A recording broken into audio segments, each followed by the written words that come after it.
Hi, and thank you for joining us today. I'm Gretchen Burns Bergman, co-founder and executive director of A New Path, which stands for Parents for Addiction Treatment and Healing, and the lead organizer of our international Moms United to End the War on Drugs campaign. Today's interview is a continuing conversation about our current campaign, Too Many Moms Mourning, to address really the triple crisis of COVID-19, overdose, and the systemic racism of our criminal justice system. And joining me today are two amazing women who are part of our Moms United collaborative campaign. Colleen Cowles is the author of War on Us. She's a mother with direct experience about drug war damage, and she's an attorney, and she's written a beautifully comprehensive, well-researched book. And Gloria Rosalind Prudhomme, one of the key organizers of the Institute of Black World 21st Century. She's been a leader of drug policy reform for 50 years and can speak about how the war on drugs really targets and harms, in particular, the Black community. So we are representing California here, Wisconsin with Colleen, and New York with Roz, if it's okay with you that I call you Roz. Yes. I understand some people call you Mama Roz. That's because of my years. Well, I'm there too. So I'd like to start by asking each of you just to tell me a little bit about you, about the work that you do, what made you come into this drug policy reform world advocacy. I know for me, it was because of my experience with my two sons who struggled with addiction to heroin for decades. That was problematic enough, but when you add the criminal justice system really exacerbating the problem, putting my older son behind bars in and out for 11 years of his young life, and all the complications that are heaped on when a criminal justice system gets involved. So that's what started my work 21 years ago when we started A New Path, really to address the stigmatism, but also the criminalization caused by the war on drugs, which is a war on our families. And Colleen writes about that so beautifully. It's a war on us. So Colleen, I'll start with you. If you'd give us a few moments of how you started and what you're doing. Thanks, Gretchen. Well, like you, I came to this when our sons were impacted, and there is no doubt at all at this point in my life, I can, with authority, say the war on drugs is much worse than addiction itself, and addiction is no picnic, we all know. But the devastation that's created by the war on drugs is pretty unbelievable to many who haven't been directly involved. So when I had direct involvement, but then also was working with clients really in estate planning and business transition areas, not criminal defense, but I was finding that more and more families were being taken down emotionally, financially, and really in every way by what was happening to them. I think that maybe if there is a positive in what we're all going through right now, I think maybe all of us have gotten a little bit of a taste recently about what confinement and lack of control of the future really is about. But when you think about someone many times who is caught with a pill in their pocket or an amount of powder that's the size of a dime in your hand, and oftentimes that's because they're self-medicating either physical or emotional medical issues for which they couldn't find traditional help. Because they're arrested for that, they are risking confinement, not only in prison or in jail, but messing with every aspect of their lives. The fear of potential incarceration, the scarlet F on their forehead for a felony that can last for a lifetime and compromise just being able to rent a place to live or to get a job for very minor things. And then when I started realizing that we have medical solutions, including medications, that are not only not used by the criminal justice system, but they're prohibited, There is no logic, there is no science, there is no medicine behind our drug policy. So I felt the need, the more I realized that we weren't the only family impacted, I really felt the need to let people know, because I think all of us have a lot to worry about. And unless it hits us, it doesn't oftentimes come to our list.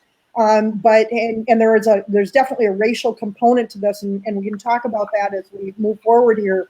But regardless of whether you're a family of color or not, I would implore you to put it to the top of your list before it lands on your doorstep, because it will. It's just a matter of time, and it will reach your family, and it's reaching all of us, and basically destroying the fabric of our society. You know, we can change out every police officer out there, but if we don't change the policies that are directing those officers and that are compromising civil rights for everyone, we've got problems. It's time for change. Love it. Thank you. Yes, absolutely. And Roz, please introduce yourself and the wonderful work you do and what drives you. Oh, wow. Thank you so much. Well, first of all, Gretchen, I want to thank you for your unselfish and passionate work in this space. I tell you, your testimony is your test has been your testimony, and you certainly have been tested. And I certainly want to thank Colleen. Prior to going live, I was sharing with Colleen that I really am taking a lot of information from her book, especially the stats and her stories as well, and using them as I continue to do this work.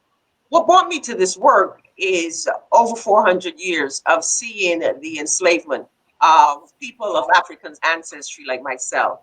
I came to this country right around the year of my 16th birth from the country of Barbados in the Caribbean. And back in 1961, that was really at the height or in the middle of the struggle for desegregation and to gain our civil rights, and to have persons of African ancestry continue to struggle to retain their dignity and their space.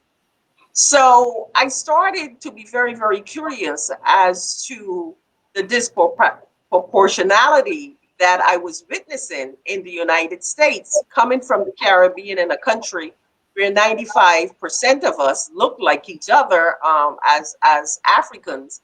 And so I knew my school teachers, and I knew, those that I would go to the store, and everybody looked like me. And we were almost like a very close-knit community. So I was very curious with the policies, and was somewhat pleased to see that President Lyndon Baines Johnson, as a result of the protests, and I really call them testaments, what I would call them direct action. People say protest, and I say it's taking direct action so we can change policy. So when I saw some of the policies being shifted, gaining voting rights, and, some of the things that Richard Nixon, who followed him as president, was starting to implement. And then slowly but surely, I kept hearing that the United States policy under Nixon is going to declare war on drugs. And I kept saying, well, wait a minute. If a war is being declared, what's the reason? So you start researching and figuring out that the reason was, quote unquote, to protect communities and to keep them safe. So it was under the guise of a whole law and order concept. But then if you have war, who are the victims of the war? Who are the enemies? Using just the terminology war, declaring war, then you have to go into combat. How are you going to go into combat? Who are going to be the casualties? How are you going to remedy? How are you going to treat those who've been affected by the war? So I got knee deep into this whole notion of who has declared war and for what reason, and who are the enemies of this declaration, and who are going to be the casualties. And I must say that it didn't take me long to figure out that the gains of the civil rights, effort and direct action to change policy were under siege, and that the government in the United States had to figure out a way to really target, because folk were beginning to say, well, with all of these newfound freedoms, we're not safe. So I mentioned to anyone who is within my listening ear at any time that I talk about drug policy, that the war on drugs really was orchestrated as a war on the Black community and a war on my race.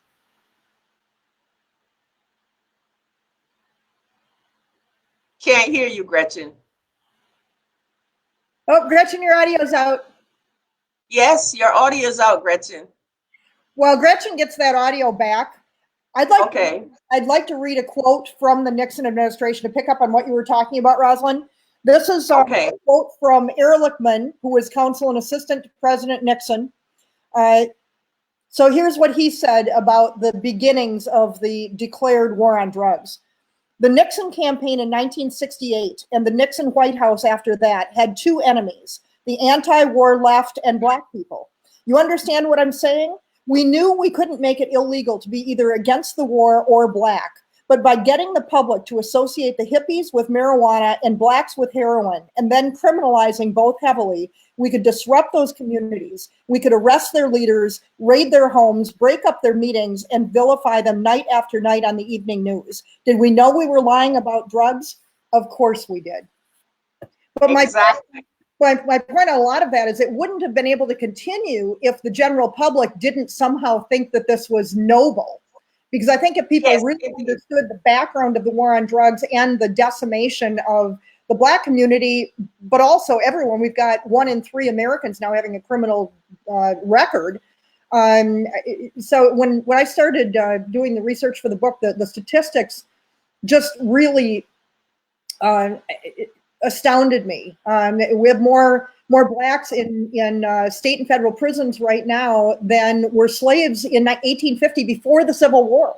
So it's just amazing to me. A lot of people, I think that that the war on drugs has been going on for a long time, and if we make changes, somehow we're risking increased addiction and overdose rates, which is exactly the opposite. This war has escalated those rates, wasted taxpayer money, and wiped out civil rights. Exactly, Colleen. And I don't know if Gretchen's audio is back, but let me just piggyback on what you've outlined. It's very, very simple. When you look at the term war, when I break that down, I then say, well, who's the enemy and what are the casualties? And how do we know when the war is won? How do we know when to withdraw, quote unquote, our troops? How do we know when to pull back? And I'm saying that to do that, you had to figure out a way to criminalize drugs. So drugs no longer became a public issue, a public health issue. Drugs became a criminal law enforcement and lock them up. And the other casualties, and when you ask what happens as a result of these people who've been victimized by the war, is, Colleen, beyond institutionalization in terms of incarceration. You got to look at, first of all, how did they get incarcerated as a result of this quote unquote war on drugs, the disproportionality of the disparities between the sentences. We all know what happened, with the crack cocaine difference. We look at the statistics in terms of the number of young Black men in particular, and now it's rising young Black women who are in institutions. And we often wonder, well, what happens when they come out of these institutions? Well, housing has now been criminalized. Education has now been criminalized. Child welfare has now been criminalized. And employment, you can't get it. So I could go on and on and on, from policies such as, fighting to ban the box, and fighting for mothers to not lose their parental rights and the child welfare as a result of incarceration, people who are coming back to the communities but cannot go back to live in state-supported housing because of their quote-unquote criminal record. On it goes. So there's still casualties. And when you fast forward it to what's happening now in terms of the protests and the days of direct action to change public policy, with the whole movement as a result of the ongoing unconscionable killings, those who they can't kill, they just lock up or they just try to harass. That's what is happening right now on all of the streets. I hear sometimes that, yes, that was, the George Floyd situation was horrendous, but there aren't that many. And I think everyone needs to understand that one would be too many. But the anger is about a lot more than just police killing. It's destroying the lives. I mean, I've sat in those courtrooms with defendants, and these may be people who don't even go to jail or prison, but they're repeatedly sitting in either probation offices or in courtrooms. I've never seen the level of disrespect that I see in those situations where they're sitting there worrying about whether they're going to lose the job that maybe they were fortunate enough to get when they have a criminal record. And they're never told, how long is it going to take? Why am I here? Half the time people not half, but often people don't show up and they're rescheduled. When life is completely out of control for an individual, for an incident that didn't have a victim, and it's ongoing for years, it builds enormous resentment and anger for good reason.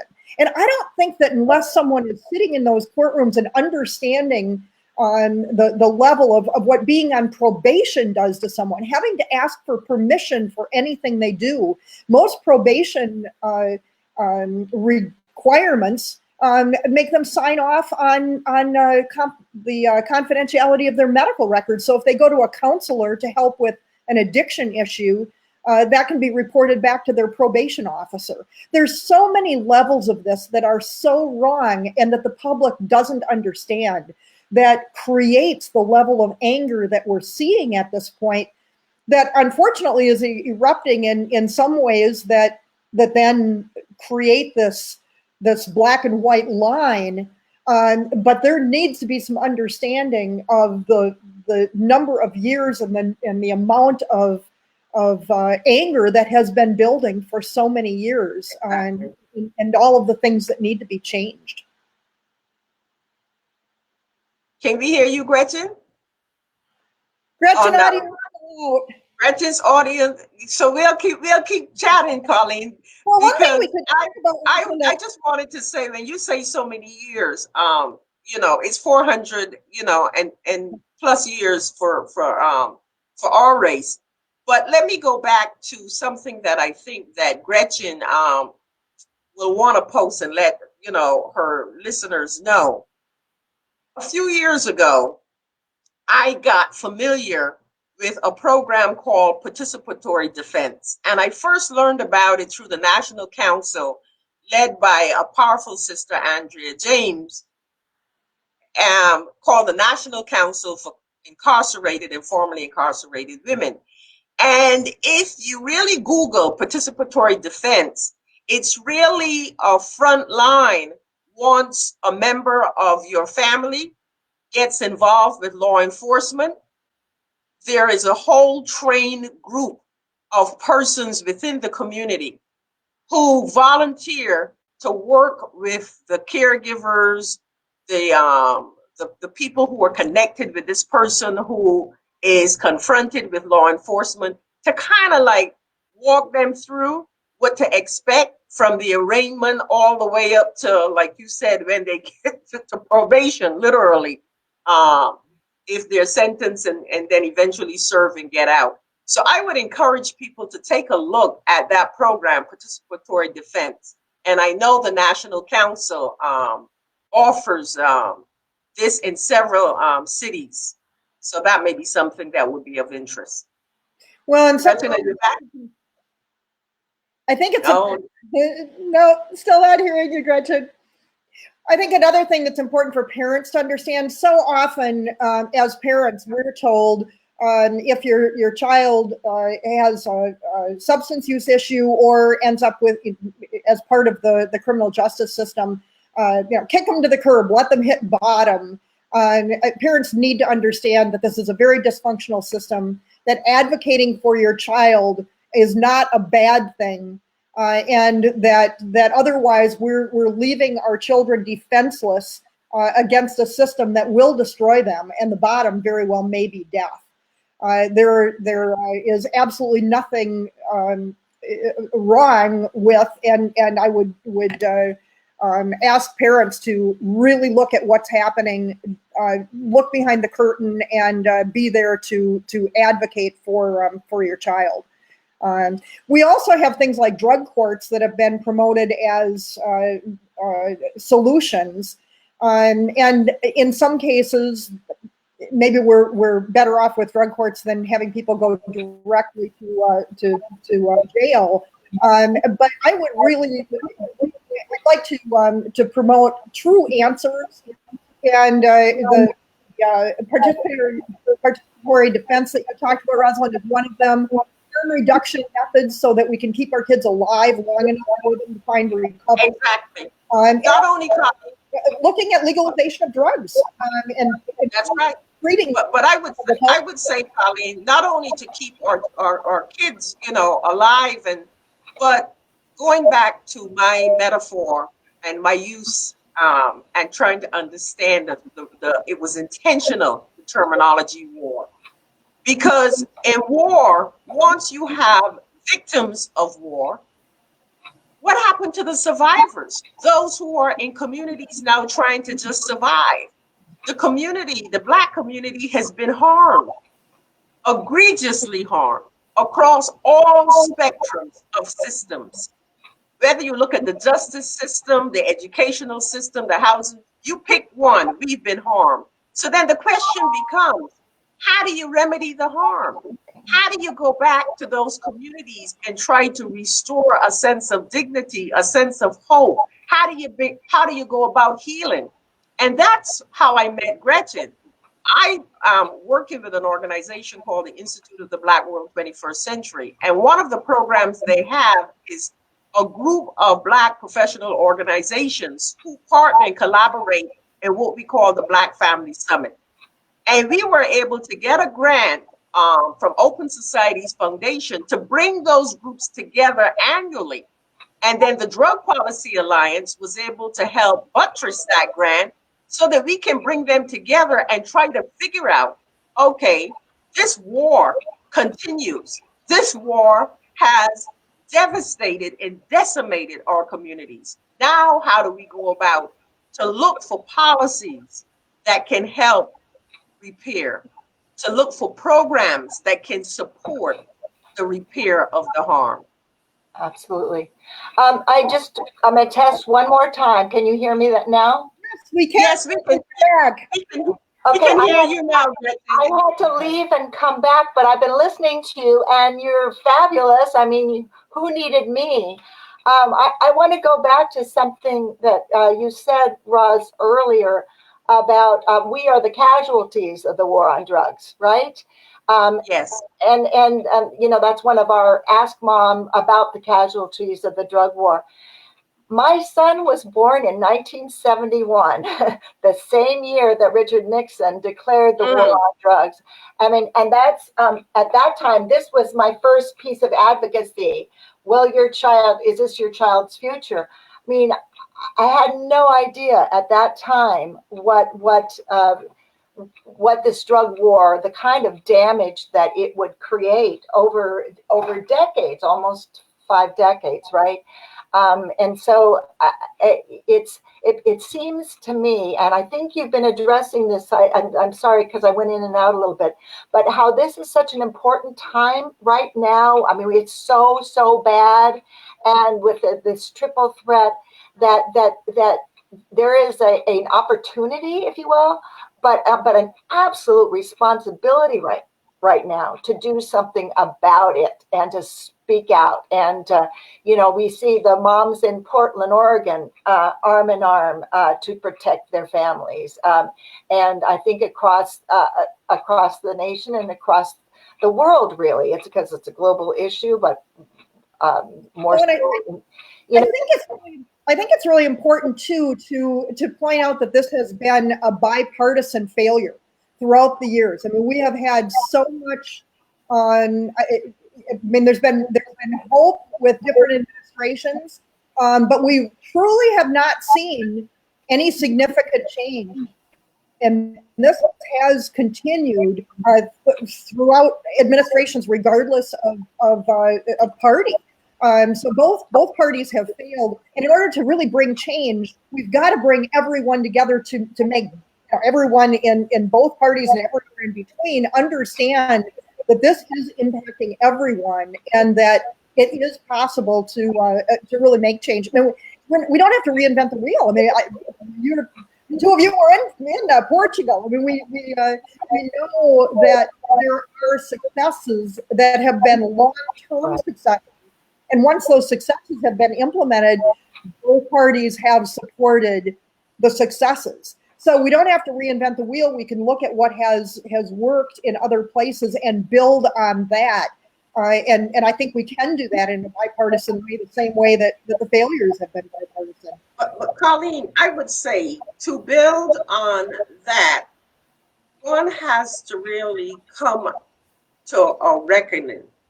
A day, and I'm not talking about a kumbaya moment where we all come together and everything is going to be wonderful. But until you really, really come to understand that you want to eradicate and reduce institutional racism across all platforms, then everything else that you try to come up with, you're never going to view drugs within a health prism. You're just not going to do it. Because if race clouds that vision and that policy, then you're going to try to figure out, well, why should certain groups, be given an opportunity, and why should we as taxpayers pay money for people to go and get help, because it's a health issue? It's not a health issue, it's a choice issue. So those kinds of messages. So I try to stay in this work. I'm at the end of this month, well, not the end of this month, the end of August 31st, I'll be 75 years. I've been out here a long, long time. And I while I'm no ways yet tired, because every time I think I want to sit down, I have to stand up again because I have to add my voice and let it be heard, and until all of the voices are heard and until all of us try to stand up and understand. But for me, my battle with the war is that we'll continue to be waging a war as long as we continue to view it within the prisms of injustice as a result of institutional racism. Mm-hmm. Yeah, I think that my point, I think, Rosalind, was that I'm looking for ways of being able to really convey to people specific policies that we want changed. Because if we don't convey specific policies, there's more frustration, but we don't see the movement. So, and that's Tony and me speaking here, but I want to see specifics. I want to see bills. I want to see change. And there's really two components. It's let's stop the damage, and then let's look at what the damage has done in the past and what do we do about that. But we've got to stop the damage. We've got to do both at the same time, because every day people are literally dying and lives are being destroyed. But we've got to stop the damage going forward, or we've got this circular situation where we're trying to do something on one side, but if we don't end the war on drugs, it's going to continue. And you're right. There is certainly a component in that. I mean, if you look at the numbers, there is no way that anyone can argue that this isn't based on a racist system. As things have, as this war has expanded, hopefully the devastation that's now starting to also impact other races, maybe that will bring more people into the fold and help to get an understanding of what's been going on and what's been decimating the Black community for so many years and now is entering into other races. Because if we can bring people together and have specific demands, our chances of making change will be greater. So we've come to the end of our time, but Wow. you guys are such well, as I said, amazing women.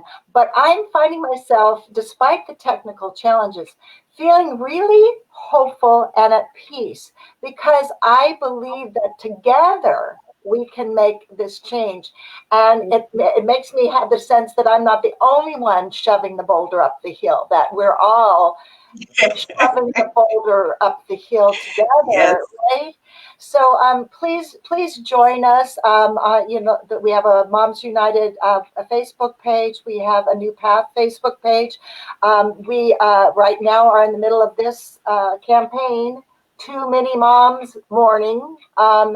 And they're mourning for so many different reasons, but the drug war devastation ripples through so many issues, you know, that so, you know, where this is an awareness, you can get it on our website, momsunited.net. I love you ladies. Again, you fill me with hope and peace, and I admire you so much for the work that you do. Thank you so much. For the work you No, do. thank you. Thank you. And I love your advocacy spirit, Colleen. Keep it up. Great talking to you. Okay. Okay, bye, ladies. Thank you. Bye-bye. Advocates, mama, warriors. Okay. Bye-bye. Bye.